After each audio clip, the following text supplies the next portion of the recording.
Hey everybody, it's Brian. This is our third Qt video using C++. Today we are going to build a GUI application, just a very simple one. I want to show you what it looks like. And we'll call this a GUI. Hit next, and then you see class name, main window, base class, Q main window, header, source. What are all these things? Well, let's go over them real quick. Main window, this is going to be the name of your class. The way this works is it creates a form and it creates a class to go along with it. If you're used to Visual Basic or C#, this is a familiar concept to you. Okay, base class, Q main window. You can also do Q widget, Q dialog. We'll cover those in a later tutorial, but today just Q main window. And the header file it'll generate in the source file and generate form. Yes, keep that checked. Form file name, main window.ui. UI, that is the extension that Qt Creator uses to create the form files. Version control, we choose none. And select the version of Qt you wish to use. And wow, we get a lot of stuff here. Let's move some stuff around, see if we can make this a little more visible for you.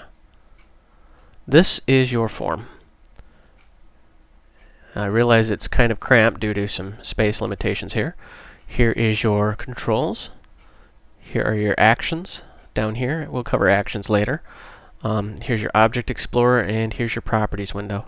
Now, I must apologize for the cramped space here. I try to keep these videos small in pixel size. That way it doesn't take forever today to upload them. Alright, and go here and click Edit. I want to kind of show you. You see how it instantly turns into an XML file? That's really all a UI file is an XML file. You switch mode to design mode, and there's your form again. So if you're sitting there working and suddenly it turns into XML, have no fear, that's what's going on. Alright, now, this is the structure of your program. Notice it's got the profile. We covered that in the last tutorial. Here's your UI file, which is your form itself. Your main window.h and main window.cpp, and here's main.cpp. Let's open main up. You can see this is a standard C++ file. Here's our main function right here. And you see it's just generating a Q application, calling A with the args, main window w, w.show, return a.exec. This looks strikingly similar to the console application that we created, except for now we've got a main window and we're doing main window show. Now what that is doing is generating this main window class that we created. Remember, it wanted a class name. Let me pause the video for a minute. My cat needs some attention. Okay, I'm back. Sorry about that. The cat, for whatever reason, leaves me alone until I start recording and then just wants my attention. Alright, in the main window.h, you can see that we are including the namespace UI. UI, that goes into your user interface elements in the main window.ui. We'll show you that here in a second. Class, main window, and here's your main window class. You see we're adding this macro QObject. Remember our last C++ tutorial was the macro tutorial. That's really all that does, is converts this into a QObject. Everything in Qt stems from what's called a QObject. You see how this main window is a Q main window. Well, a Q main window is actually a QObject under the hood. But in order to be a QObject, you have to have this macro, which converts it. It gets into some complex stuff in the background, but really all you need to know is at the base level, everything in Qt is an object, similar to Java or .NET, where everything's an object. Alright, moving right along, here is your public, and here are your private. And you see here is UI namespace, main window, and there is a pointer to UI. Here's your implementation file. Here's the constructor, and you're saying UI, setup UI this. Basically, it just creates the user interface. And then main window, delete UI. One thing you should note about Qt, this is why this framework is so powerful and so popular, is that it makes pointers insanely easy to work with because they delete themselves. Now, I don't mean the pointers delete themselves. I mean everything deletes themselves. For example, let's go to our main window here, and let's just Want to filter this out, we type button. And you notice how it filters the list automatically. And we'll just add a push button here. Go over here, main window. Whoops. Now, what it didn't do was add a reference to this button. You notice how your class isn't mucked up with a pointer to a button and all this other hoopla. But if you go in here, you can go UI push button set text hello.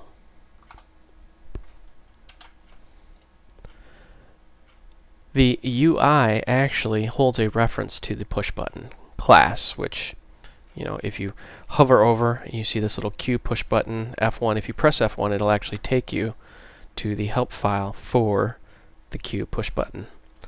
That is a very helpful feature. Admittedly, they've kind of taken that concept from other IDEs. But anyways, let's just run this and let's see it work. I want to show you a couple neat things about the Q forms. Here is your main window. There's your button. With absolutely zero coding, you have a button positioned on the form. Some things you should note is you have a status bar and a toolbar. We didn't add anything to them, but they're there. Here's your toolbar. And you notice how you can actually move this toolbar around. I mean, you can set the toolbar there. You can actually detach it. Let's see if it'll detach. Yep, it's right there. There's nothing on it, but believe me, it detaches. You get all that for free, and we're going to cover all that later in other tutorials. The whole point of this tutorial was just to get you familiar with the very bare bones elements of a GUI programming Qt. Here's your button, and let's close this. And let's actually make that button do something. Go back to your design mode, and up here you have these little things. Edit widgets, edit signals and slots. Now, when you click edit signals and slots, you notice how things change when you mouse over them. Let's actually mouse over the button, click and drag, and then just unclick over the form. And you get this little configure connection. Select clicked, and then select show signals and slots inherited from QWidget. And in the main window, we're going to choose close. So what we're saying is we're connecting the push button to the main window's close. So when they press click, or when they press it, click is fired and the close function is called. You just hit OK. And you can see how that's graphically represented. Now you can do that programmatically too, but you can do it graphically. It's just easier to learn in the very beginning to do it graphically. So let's go back here and just want to tweak a little something here. Oops. Let's just change the text to close, just to clean it up a little bit here. So when you run this and you click close, now the form closes. That's called the signal and slot method. That's not unique to Qt programming. That's actually a concept in C++, especially if you use like the Boost libraries. Signals and slots are like events in Java and .NET. A signal is emitted, that's an event being fired, and it's consumed by a slot. So the signal here is the clicked and the slot is closed. Signals and slots must have the same arguments. You can't do push button with an argument of 1 to close with no arguments. You'll get a big error message and bad things happen. So running short on time, but I wanted to show you those bare bones elements, and that's really it. I mean, it's very simple, very easy to use, very easy to understand. Go ahead and, play around with some of these other controls. I mean, there's a wealth of them here. Just add them in and, see what you can do. Anyways, this is Brian. Thank you for watching. I hope you found this video educational and entertaining.